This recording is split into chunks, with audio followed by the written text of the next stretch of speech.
Regresamos. Y el primero de los informes de la Comisión Histórica para el conflicto y sus víctimas. Este documento que fue pactado por el gobierno nacional y por su contraparte, en ese entonces las FARC, acordaron 12 comisionados, a los cuales les encargaron un informe donde diagnosticaron, dijeron por qué el conflicto armado. El gobierno nacional, como ya se los he dicho en algún momento, seleccionó 6 y las FARC seleccionó otros 6. Todos son académicos lustrosos, de primera línea, de diferentes vertientes ideológicas. Y nosotros vamos a leer 4 o nos vamos a entrar en 6, pero ustedes van a leer 4 de diferentes visiones de ideológicas y políticas del conflicto armado colombiano, produciendo un informe bastante robusto académicamente. Hoy vamos con el profesor Alfredo Molano. Lo que uno debía hacer para comenzar este trabajo con los estudiantes en este momento, debía hacer un pequeño recorderis de dónde venimos, hablando en términos de la secuencia del curso. Entonces, encontramos que la sociedad colombiana tiene una configuración, una conformación que muestra unas relaciones sociales y de poder que se reproducen en diferentes ámbitos institucionales, en diferentes ámbitos políticos y en otros ámbitos institucionales como la familia. Todo eso nos derivó en guerra. Ya también hicimos un breve momento de preguntarnos sobre el papel de las élites en el periodo de la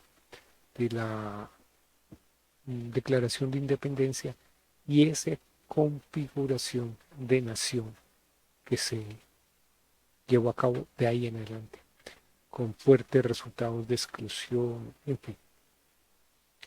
Y la reproducción de la violencia sin par, en muchos casos, generada de la apropiación del recurso, el recurso más abundante que es el recurso y el más importante que es el recurso tierra, el recurso natural, también el recurso agua. Y eso como ha llevado a abastecer los mercados, en el caso de la imagen que ustedes están viendo, la única multinacional exitosa que ha dado estas tierras, lastimosamente no en los ámbitos legales, podría hacerlo si la legalización de la droga fuese una opción, en fin. Y así caemos en nuestro invitado el día de hoy, a la persona que leímos hoy, el profesor Alfredo Molano. Uno quisiera contarle a los estudiantes quién es Alfredo Molano, pero es mejor, quizás es más relevante que él mismo cuente quién es él.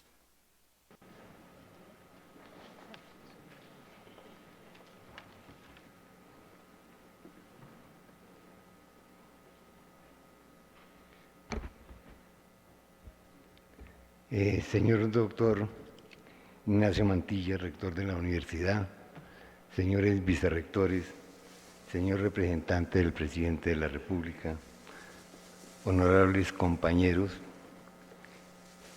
maestro Juan Manuel Roca, compañeros de sociología. La distinción académica que recibimos de la Universidad Nacional nos llena de una sincera y profunda alegría. Aquí nos formamos, aquí se caldearon nuestros sueños, aquí aprendimos a encarar el futuro. Estamos agradecidos con la universidad por lo que nos dio y por lo que hoy nos otorga. Volver a estar aquí es revivir aquellos días en los que el hoy estaba tan lejos. Permítame hablar ahora en primera persona, porque es en ella en la que yo he contado lo que me cuentan. No puedo evitar, aunque lo intente, recordar mi primer día de universidad, quizás un 8 de febrero. Lo viví como entrando al panteón de los héroes, porque había ganado una gran batalla, estudiar sociología en lugar de cursar derecho, la profesión de mis tíos y de mis abuelos, y porque había aprobado los exámenes de admisión sobre bases académicas muy endebles, habiendo hecho, como hice, mi bachillerato entre mesas de billar y salas de cine. Había además pasado la entrevista con Orlando Fals, Camilo Torres y Eduardo Umaña, tres de las personas que han influido más en mi vida y en mi generación. Orlando nos abrió la puerta al país real, Camilo al país posible y Umaña Luna al país político. Materias todas que seguimos cursando en la facultad con otros profesores y bajo distintas cátedras. Tomás Ducay, republicano exilado, Chucho Arango, un torrente de historia, Juan Fride, estricto, exacto, crítico, Virginia Gutiérrez, Ernesto Bull, Enrique Valencia, solo para nombrar a aquellos que recupera esta memoria que ya comienza a hacer aguas. Lo que en las aulas oímos, en los prados digerimos, y en la 26 o en la 45 a piedra defendimos. Teníamos que entregar intacto el legado de las luchas estudiantiles del 28 contra la hegemonía conservadora, las del 54 contra la dictadura de Rojas Pinilla y afirmar la nuestra contra el Frente Nacional, contra la agresión norteamericana a Cuba y a Vietnam, contra el asalto a Marquetalia. Para ninguno fue fácil dejar la universidad. Se sale del campus, pero no se va lejos. La vida real da miedo. Me desprendí de la Nacional a penas duras. Héctor Abad Gómez, el mártir, nos llevó a varios de los nuevos sociólogos a trabajar en la reforma agraria. Me mandó sin preámbulo al Sinú. Vaya, mire y me cuenta, me dijo. Córdoba andaba revuelta. Los campesinos pedían las tierras que los terratenientes les quitaban desecando ciénagas, corriendo cercas, quemando escrituras. El INCORA se entretenía construyendo un distrito de riego que con el tiempo terminaría fertilizando las tierras de los grandes hacendados. En la cabecera del río Sinú, que es también la del San Jorge, vivían colonos arrinconados por el ejército. Se trataba de poner en práctica el operativo norteamericano en Vietnam de las aldeas estratégicas, o mejor dicho, de sacar a los colonos de sus tierras para concentrarlos en sitios determinados y poder bombardear así las nacientes guerrillas. Yo regresé a Bogotá con el credo en la boca. El gerente habló con el presidente con el general y la operación se suspendió. Fue en Juan José, un pueblo donde después entregaría armas el EPL, donde, por boca de un campesino, yo oí hablar por primera vez de los años del tropel, años de sangre. No me era extraña la violencia a pesar de haber nacido en un área rural donde no la hubo. Sin embargo, el 9 de abril Bogotá ardía y desde mi casa veíamos el resplandor de las llamas que consumían la ciudad. 3 días después, la policía se llevó a unos forasteros que, se dijo, habían escapado de la picota y el general Amadeo Rodríguez, jefe civil y militar de La Calera, los fusiló sin juicio en el Alto de las Cruces. Según él, eran 9 abrileños. Mi casa quedaba en un páramo apacible donde se oía pitar el tren de la Sabana a las 5 de la tarde, hora en que los trabajadores alzaban la mano de obra y llegaban a mi casa a comer. Entonces hablaban, contaban su día, su historia, se reían, Se burlaban unos de otros y a veces hasta tocaban tiple. Yo los oía embelesado, eran mis héroes. En algún veraneo en Chicoral, en la plaza del pueblo, vi descargar 2 cadáveres que traían a caballo. Les vi los ojos horrorizados y secos. El alcalde dijo que eran bandoleros. En Tocaima, en otro veraneo, vi las calles de la plaza llenas de mujeres y de niños durmiendo en las aceras. Oí decir que eran gente que no quería trabajar. Cuando leí La violencia en Colombia, el libro de Monseñor Guzmán, Fals y Umaña, supe que se trataba de esas historias que quedaron grabadas en mi alma. La Facultad de Sociología era un hervidero de ideas. Los periódicos hablaban mal de ella y nosotros de ellos. Buscábamos la verdad en algún barrio del sur de Bogotá o en alguna vereda de Boyacá, donde hacíamos prácticas de campo para contrastar las tesis de la sociología académica, un poco densa, a decir verdad. Una distancia que se fue aumentando al ritmo en que me reencontré con la mirada campesina, ese agujero por donde sigo mirando al país. Al regresar de estudiar en París, donde aprendí poco y divagué mucho, quise hacer mi tesis de grado sobre la renta de la tierra, un tema de moda entre los intelectuales. Opté por hacer el trabajo de campo en Granada, un pueblo lejano en el río Ariari, que yo había conocido de niño con el nombre de Boca de Monte, y donde habían mostrado de lejos al temible Tuerto Giraldo, un guerrillero liberal. El Ariari era una tierra arrancada a la selva por colonos de Tolima y Cundinamarca. Busqué ansioso información para mis tesis. La gente me respondía con una mezcla de generosidad y desconfianza hasta que, viendo mi torpeza, la primera le ganó la partida a la segunda y entonces me contaban su vida. Unos habían llegado de la guerra remontando la cordillera oriental con sus hijos y sus corotos a cuestas. Otros habían llegado en bus con el solo encapullado. Todos huyendo, todos buscando tierras nuevas, sus historias apasionadas, enriquecidas con sueños, adoloridas por la persecución, me hicieron olvidar la tesis y las caras doctorales de mis calificadores franceses. Fue allí donde, a cambio de una historia, cedí a la tentación de tener un cartón. No me cupo duda, era demasiado lo que me habían contado los colonos, era muy grande mi compromiso. Opté a conciencia por contar lo que me habían contado, diría mejor, lo que me habían confiado. Lo escribí en primera persona, como si ellos, los colonos, lo hubieran escrito. Tal subjetividad, dictaminó la doctrina, reñía con la naturaleza objetiva y aséptica de la ciencia.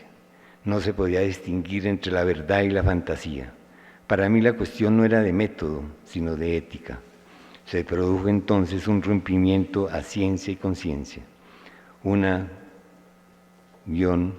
ruptura epistemológica con quien parecía más un juez que un maestro. Y sobre este rompimiento eché a andar.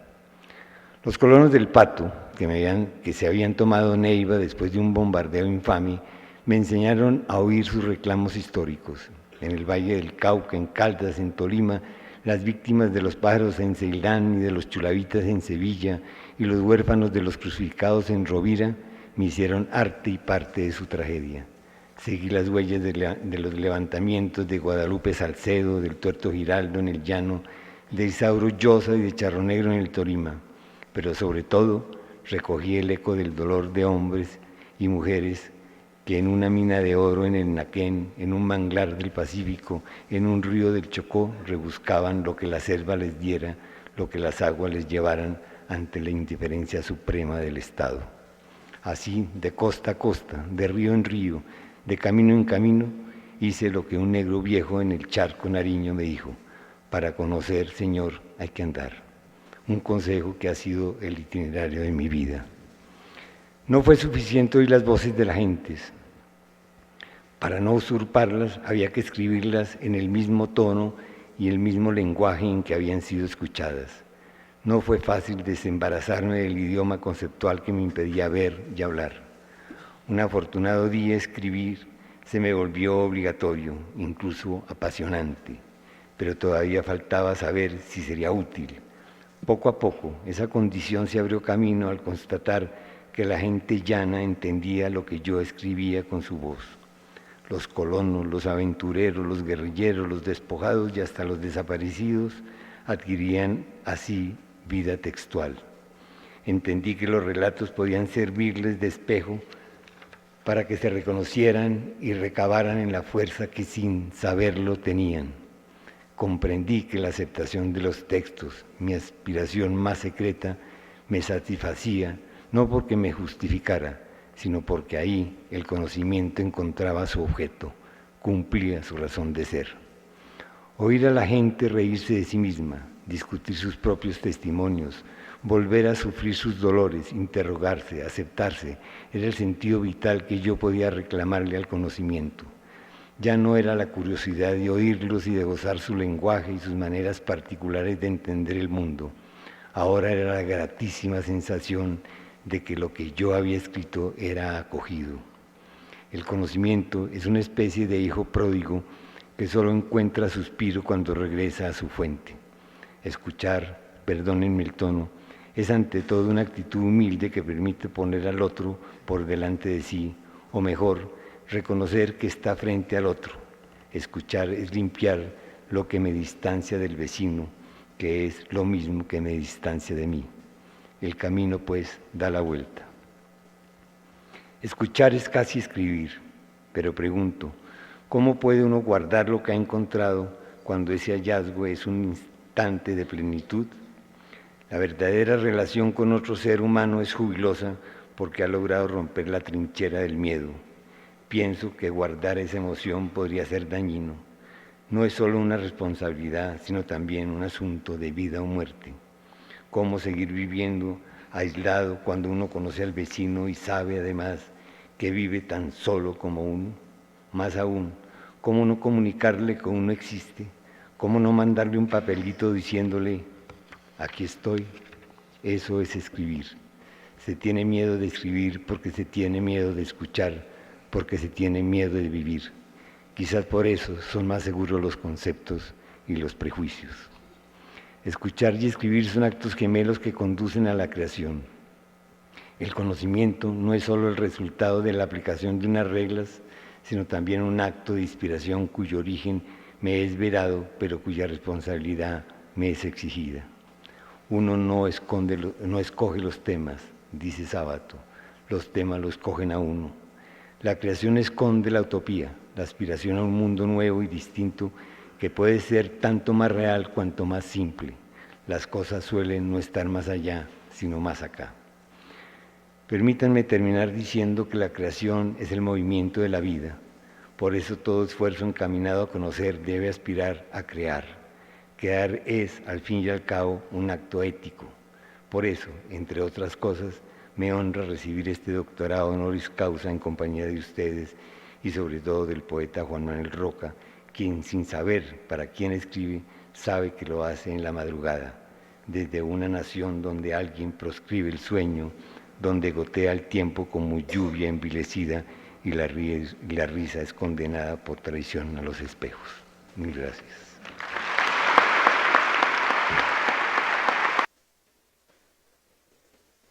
Este hombre que narra así su manera en que la vida lo conquistó para vivirla y para atisbar la vida de los campesinos por un huequito, como lo decía él. Es el hombre que leímos. Él fue uno de los comisionados de lo que se denominó la Comisión Histórica del Conflicto y sus víctimas. Y ahora entremos en el resumen muy concreto de, de su visión del acontecimiento, de los acontecimientos que provocan el conflicto. Y además vamos a ir un poco más allá. El informe de Alfredo Molano dice que el origen del conflicto armado colombiano tiene dos factores. Uno, el control sobre la tierra, y el otro, el control sobre el Estado. El control sobre la tierra, no propiedad también, pero control sobre la tierra. Y el otro es el control sobre el Estado. Y vamos a ver qué significan esos dos elementos. Esos dos elementos para el hoy, si definimos el hoy en los últimos 60 años, para esta nación. Tenemos que Colombia es este lugar. El lugar que estaba poblado en las zonas rurales hace 60 años, un poco más. Era un país eminentemente rural. Una tasa muy importante, una fracción muy importante de la población vivía en las áreas rurales. Hoy la gente que vive en las áreas rurales se hace un poco de extrapolación de las cifras y los trabajos que hizo Absalón Machado hace tal vez unos 10 años. Decía que aproximadamente el 69% de la población colombiana vivía, incluso un poquitito menos, vivía ya en áreas urbanas. Incluso hay un lugar intermedio entre las áreas urbanas y las áreas campesinas o las áreas rurales, que son las cabeceras municipales, que tienen eh, dos características y es fundamentalmente que son lugares urbanos, pero que están muy relacionados con los entornos rurales en las regiones. Estamos hablando de los pueblos, donde llega los agroquímicos y son vendidos en un lugar donde también eh, el campesino, los campesinos de diferentes posibilidades económicas encuentran desde la vacuna para los animales, los agroquímicos, los abonos, también todos esos elementos que se hacen indispensables en la vida productiva en el campo, eh, desde la sal para el ganado hasta los baldes. Y además es posible que incluso encuentre relaciones muy importantes con el Banco Agrario para recibir créditos.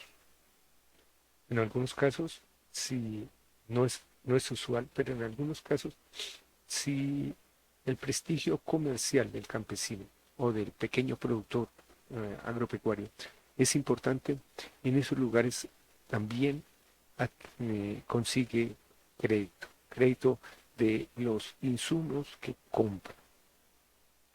En ese lugar también 1 o 2 días a la semana encuentra el lugar para vender sus productos en una gran feria, digamos, un gran encuentro de campesinos que traen las habichuelas, los tomates, los pimentones, las berenjenas, los cohombros y las habichuelas y encuentra que viene gente en un camión y le compra y este señor del camión, que es parte de la cadena, es el segundo eslabón de la cadena, lo lleva a algún lugar, habitualmente a Corabastos, a una gran central de abastos, en fin.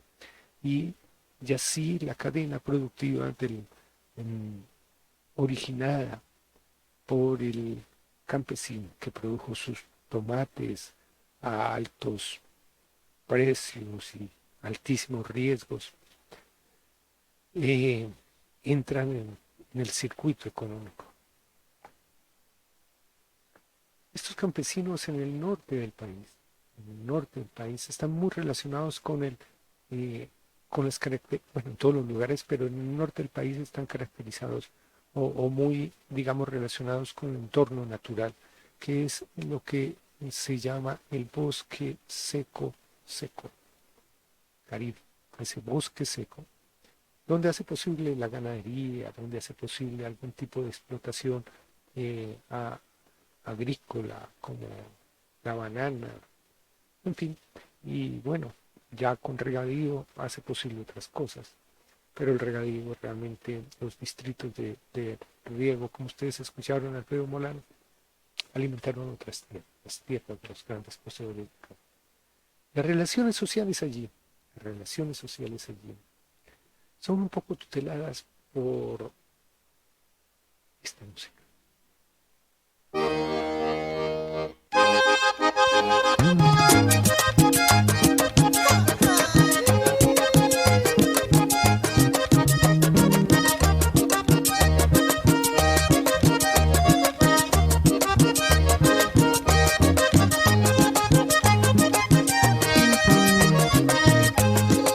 soy el hijo del campo, un hombre humilde y trabajador. Yo soy el significado de la palabra labriego. Yo soy aquel campesino maltratado por el sol. Hombre con un gran valor y de corazón muy sincero. Yo soy el hijo del campo, un hombre de costumbre sana. Yo soy aquel que madruga y trabaja de sol a sol. Soy el que sostiene al pueblo con manos envejigadas. Trabajo hasta sin comida, siendo yo el agricultor, pero no me dan valor, yo carezco de importancia. Y si no existiera yo, ¿hasta dónde llega la ignorancia? Y si no existiera yo, ¿hasta dónde llega la ignorancia? En mí están las esperanzas, yo soy el gran defensor. En mí están las esperanzas, yo soy el gran defensor.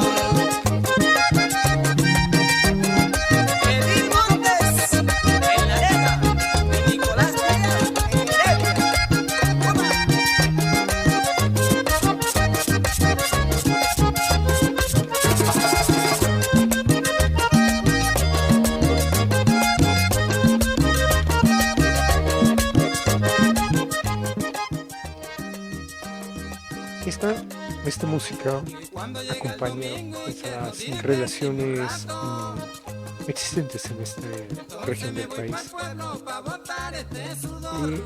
Relaciones sociales que en lo campesino tienen unas figuras bien complejas aún, porque el campesino en esta zona depende del gran propietario, no hay una emancipación, depende de él. Y eso posibilita incluso unas relaciones perversas, como por ejemplo, y ampliamente investigadas por la sociología, por el derecho, como por ejemplo el derecho a la pérdida. Eso, traducido en palabras sencillas, es ese presumible derecho que tiene el propietario de un premio que en razón de él, porque viven allí los campesinos, los campesinos, y que tienen una hija que está llegando a la edad, como la llaman, de merecer, su iniciación sexual es con el propietario de sus bienes. Una situación compleja, perversa. Esas situaciones aún en algunas regiones bien alejadas siguen dando.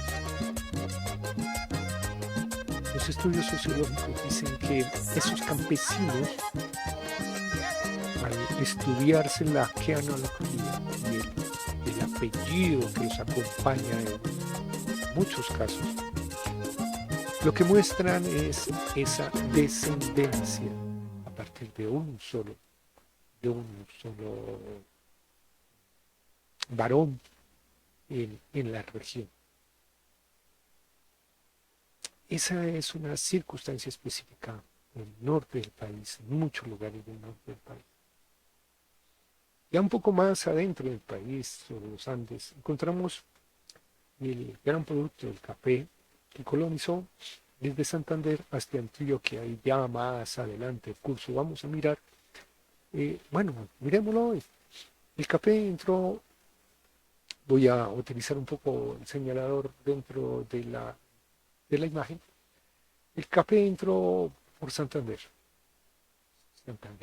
Si los estudiantes fuéramos a Casanare, encontrábamos algunos relatos de los viejos que les contaron otros viejos, que el café había entrado por Casanare, pero no, el café entró por Santander y se instaló en grandes haciendas aquí en Santander, en grandes haciendas. Y esas grandes haciendas producían el café, y estamos hablando de finales de los años 1800, comienzos políticos, los años 1800, finales de los años 1800. Yo trabajé en la Federación Nacional de Cafeteros hace muchos años y allí aprendí una lección en la historia del café. Y es que esta gente aquí en Santander debió haber sido muy pecadora, porque dentro de la historia del café encontramos que la Iglesia Católica, algunos sacerdotes ponían como penitencia a los campesinos sembrar café, y así se popularizó, se hizo el café en esta zona. Después, estos hombres de esta región migraron, bajaron al Magdalena, Box, toda esta zona tan importante, en lacustre, y fueron por las montañas y se instalaron aquí en Antioquia y todo lo que es la zona, la vieja zona cafetera. Y ellos ya llevaban la cultura del café. Ahora, ¿por qué fueron allí? ¿Quiénes explotaron el oro en esta región al comienzo? Esta región es importante en oro porque esta placa continental, al meterse por placa oceánica, al meterse por debajo de la placa continental, lo que hizo emerger desde fondo, eso me lo explicaba hace un tiempo un estudiante de geología, lo que hizo emerger fueron una cantidad de metales que hay en el fondo marino, y es lo que hay en la disposición del oro en esta región. Y este fue inicialmente explotado en periodos de la conquista y de la colonia con mano indígena, pero realmente no fue amplio la utilización de mano indígena, sino que las circunstancias del tiempo, fueron los que hicieron que trajeran a los negros desde África, y los negros fueron los que se dedicaron a los que fueron obligados a dedicarse a la explotación del oro en esta región del país, a costos humanitarios enormes de salud, etcétera, etcétera, y un poco a los agotamiento del oro en esta zona. Esa labor fue un poco abandonada, y en esa razón fue que entró toda esta gente, gente que, como ustedes ya habían entendido, entró por el río Magdalena después de la expulsión de Hispano, entró el río Magdalena y se ubicó en todas estas montañas, en lo alto de estas montañas, no queriendo saber de sus vecinos porque venían huyendo. Y esos fueron los que resultaron en toda esta zona. Por eso, si ustedes van a Medellín y suben por la vía Las Palmas, es frecuente encontrar autos con placas, además de placas colombianas, con una placa adicional escrita en el idioma propio hebreo. Se reivindica. Esa reivindicación es más bien cultural que realmente real en esta zona. Bueno, también en esta zona del altiplano, y toda esta zona, pues una cantidad de agricultura comercial. En esta zona del país, todo eso sucede con esta música.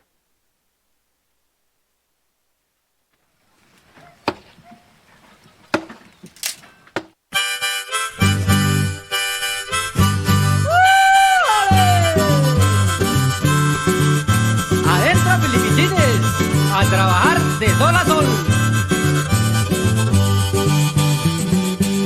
Dicen que el rey del mundo, el rey de reyes, el santísimo creador, creando al burro, creando al perro, creando al mono y al final creando al hombre, esta fue la condición. Serás el burro que trabajas toda la vida, cargarás bultos al lomo y 30 años vivirás. Señor, señor, dame solo 10 de vida, vivir 30 años de burro, eso es demasiado pa' yo. El señor quiso escucharlo, le quitó los 20 años y 10 al burro le dio. Dicen también que el rey del mundo, el rey de reyes, el santísimo Señor, creando al perro después del burro, antes que al mono, esta fue la condición. Comiendo huesos cuidarás casas del hombre, serás su mejor amigo y 20 años vivirás. Señor, señor, Dame solo 10 de vida, vivir 20 años de perro, eso es demasiado para yo.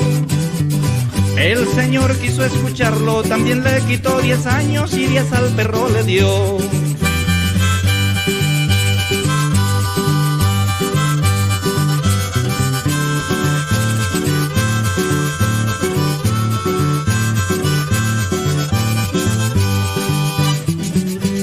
Dicen que el rey del mundo, el rey de reyes, el santísimo creador, creando al mono después del perro, antes que al hombre, esta fue la condición.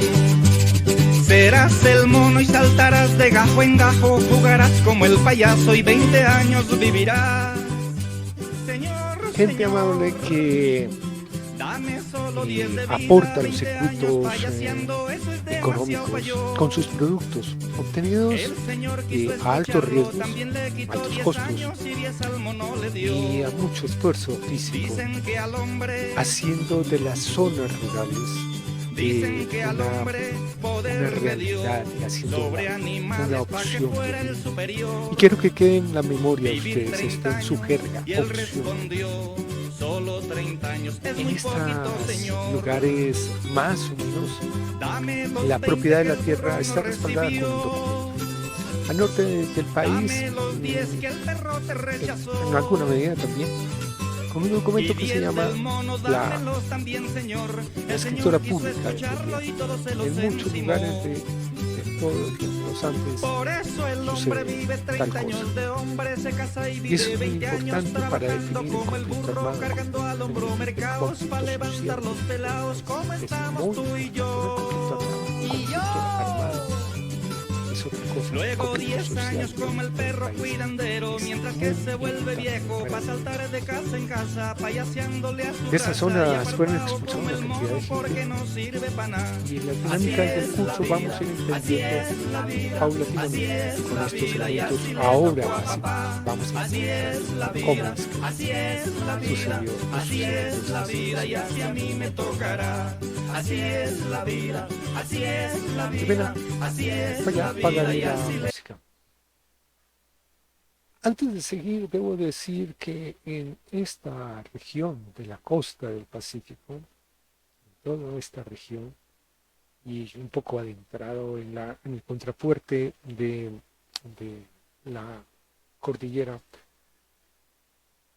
occidental, encontramos que muchas de estas tierras son de propiedad colectiva, bien porque son indígenas o de poblaciones negras.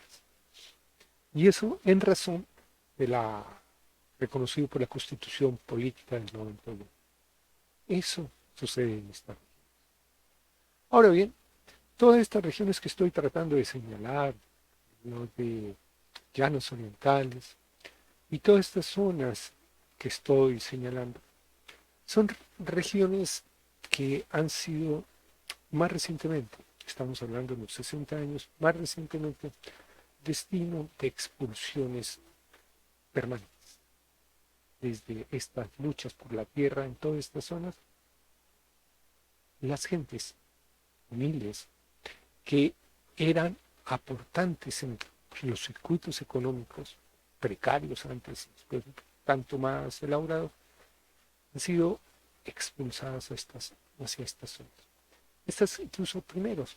Si fuéramos en esta salida académica que pudiéramos tener con este curso y fuéramos al Casanare e hiciéramos una entrevista a algunos campesinos, a alguna gente, y le preguntáramos cuántos de ustedes han nacido aquí, supongamos tuvieran una familia de madres e hijos.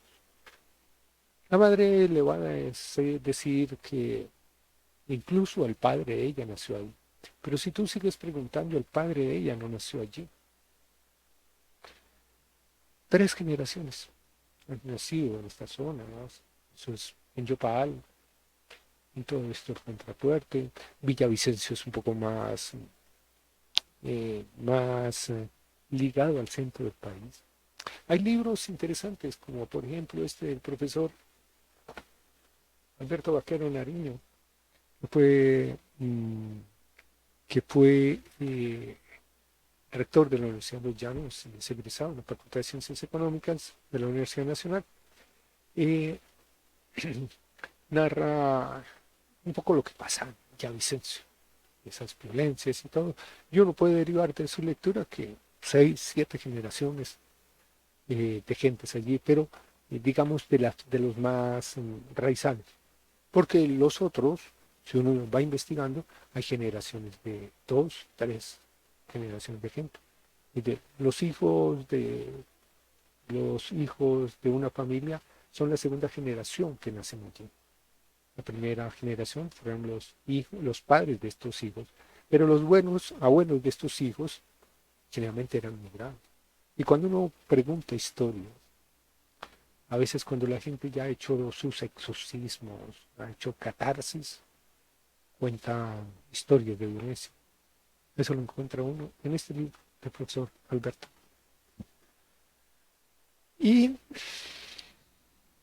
Pero si uno va un poco más hacia el sur del país, esas historias son mucho más recientes. Y encuentra uno que, por ejemplo, los chicos, los niños, hoy, son la primera generación que nacen ahí. Muchos de mis estudiantes tienen historias que narran lugares de destierro, de despojo, de desplazamiento. Y vienen de razones políticas y en muchos casos de razones económicas.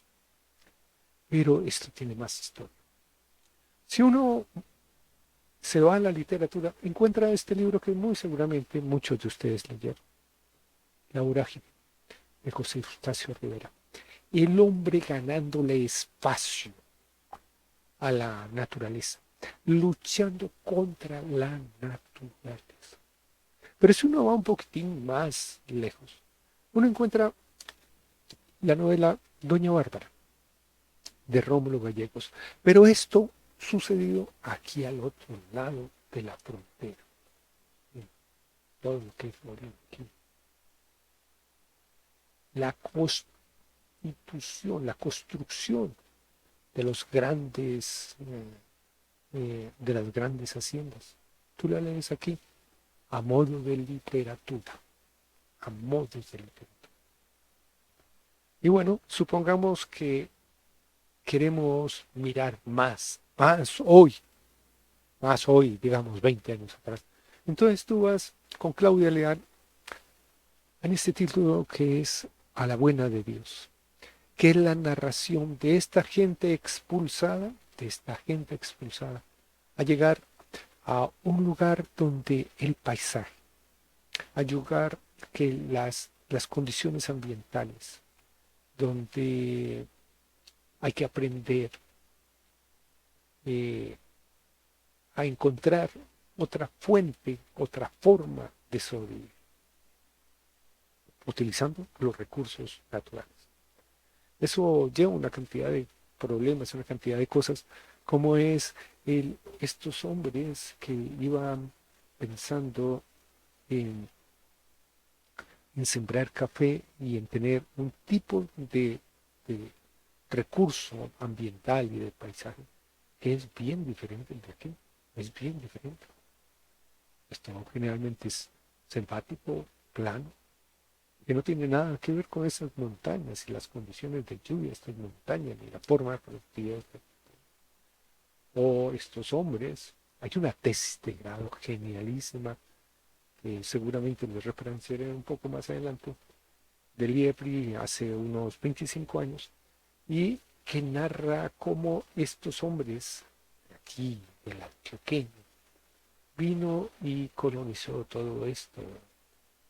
Colonizó no, digamos, formó centros urbanos, sino estas grandes haciendas de aquí, del Cesar, de Córdoba y de Sucre, y cómo eso trajo consigo, por esta colonización, trajo consigo una visión muy particular del ordenamiento territorial.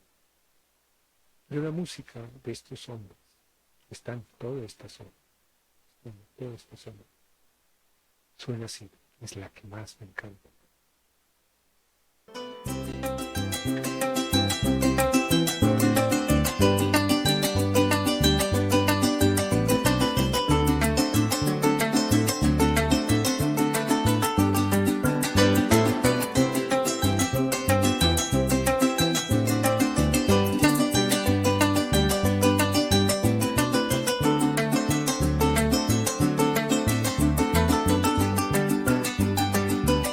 Soy un pobre campesino, nacido y criado en el campo, yo nunca pude estudiar. Mis padres no me educaron, solamente me enseñaron que tenía que trabajar. Soy un pobre campesino, nacido y criado en el campo, yo nunca pude estudiar. Mis padres no me educaron, solamente me enseñaron que tenía que trabajar.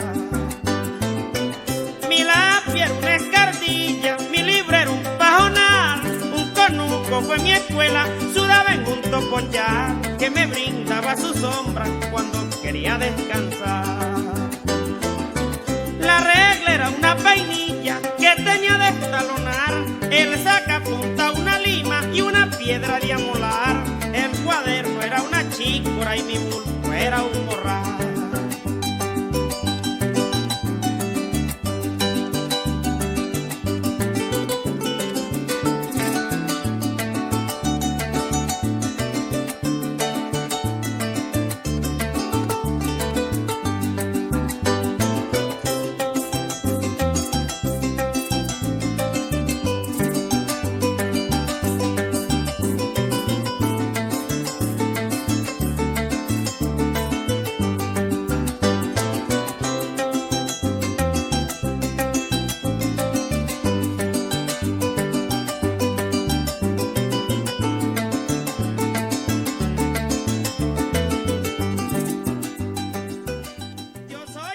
Un mundo de gentes buenas que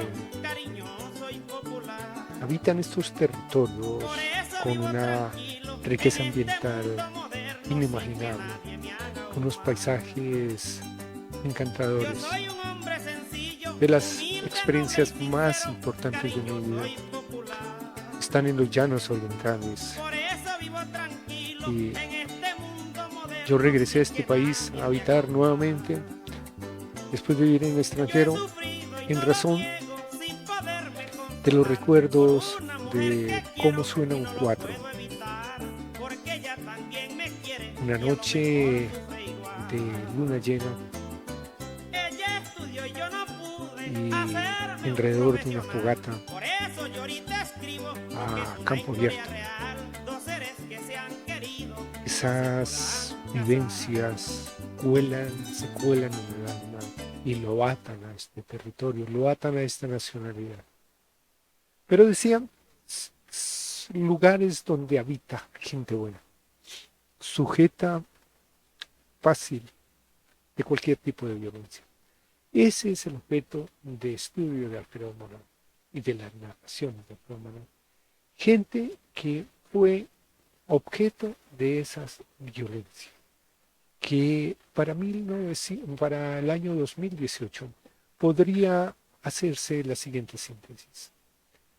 Si se analizan 3.761 sentencias judiciales de restitución de tierras, se tiene que en 54 años de guerra, el 50% de los territorios restituidos son menores de 3 hectáreas. Otro 25% son propiedades entre 3 y 10 hectáreas. Y el 21% de esas sentencias reconocen restitución de 10 a 50 hectáreas. ¿Cuál es la síntesis? ¿Cuál es la síntesis? Que el despojado fue el pequeño campesino. 3 hectáreas, por Dios, que son 3 hectáreas, son 5 panegadas. Es una finca de recreo de un bogotano en los lugares cercanos a Bogotá. 3 hectáreas que si se ponen en algunos lugares del país no son ni siquiera la unidad familiar mínima para sobrevivir.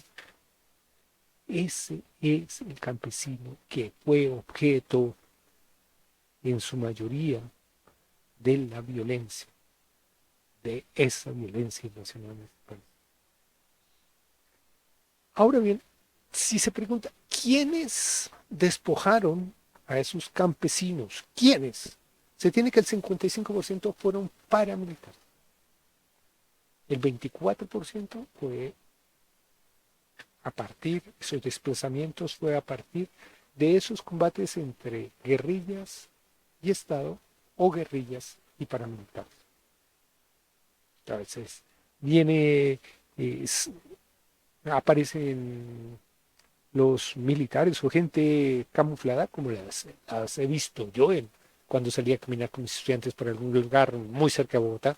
Aparece alguien disfrazado, vestido de militar o vestido con una prenda militar, corriendo una gallina que le pertenece a un campesino que estuvo esperando 3 o 4 meses para que pusieran los huevos para poderlos a veces vender o a veces una vez en la semana poderse comer un huevo con su familia.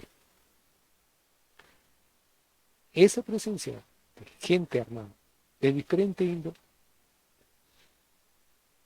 y luego confrontados con otros en ese espacio donde vive un campesino, produjo miedo y, por ende, la expulsión de esa zona, de ese campesino, que no hacía más sino que procurar tener en 4 meses que una gallina, un pollito le produjera, se convirtiera en gallina, o creciera hasta ser gallina, y que comenzara a producir huevos, algunos para venderlos, para tener para las 1000 cosas que necesita una persona para sobrevivir, pero fundamentalmente para comprar pasta y quizás panela.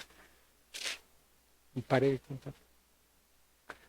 El 13% de quienes expulsaron, quienes fueron responsables de ese despojo de las tierras, fueron campesinos.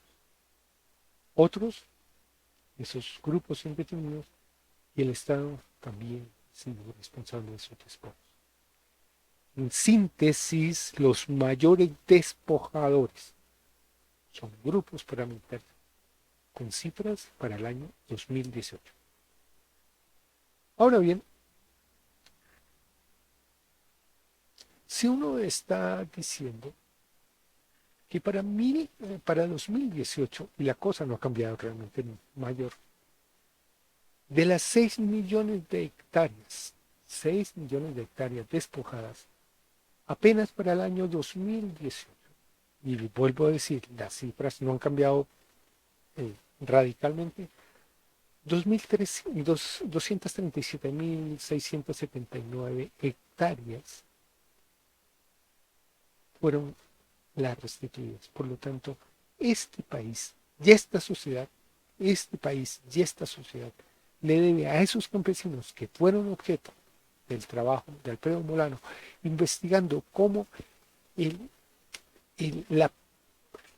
dominio sobre la tierra de un lado y las luchas por el dominio del Estado, tendiendo puentes entre ese dominio sobre la tierra teniendo el dominio sobre la tierra, cómo dominar lo que sucede en las regiones, fundamentalmente a través de las élites regionales, es lo que arroja apenas un 10% de la restitución de las tierras despojadas. Ese es el trabajo de Alfredo Molano, que espero que ustedes hayan leído. Y bueno, los espero en apenas unos minutos nuevamente en el sitio web para que podamos dialogar con mis estudiantes de tal manera que tratemos de entender, aunque logremos entender un poco, podemos ir construyendo ese sujeto político que luego, con muchas sindéresis, sabiendo que hay muchas interpretaciones y muchas fuentes de estas violencias que nos han acompañado, pueda hacer eso que hacen los sujetos políticos, la participación, la definición y en muchos casos la decisión. Los voy a dejar a ustedes con algunas imágenes de una de las salidas académicas, en este caso con estudiantes de un grupo de comunicación de la Facultad de Ciencias Económicas, pero una asignatura que se llama comunicación, y en este caso tenemos a la ciudad de Medellín, a la Comuna 13.